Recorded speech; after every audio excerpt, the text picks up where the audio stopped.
সুন্দরবনে 1200 টাকায় থাকা খাওয়া সত্যিই পসিবল? আমি এখন এসেছি ঝড়খালির একটা ছোট্ট শান্ত জায়গায়, বনছায়া হোমস্টে। এখানকার শান্তি আর আতিথেয়তা নেক্সট লেভেল।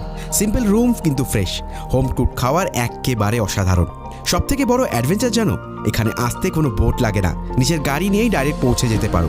এখান থেকেই তোমরা সরাসরি জঙ্গল সাফারি করে নিতে পারো। ইভেন একদিন সময় থাকলেও নো প্রবলেম। এই রুট ধরেই তোমরা পৌঁছে যেতে পারো নেতোধোপানি, দোবাকি ওয়াচ টাওয়ার, বনি ক্যাম্প এবং পীরখালি।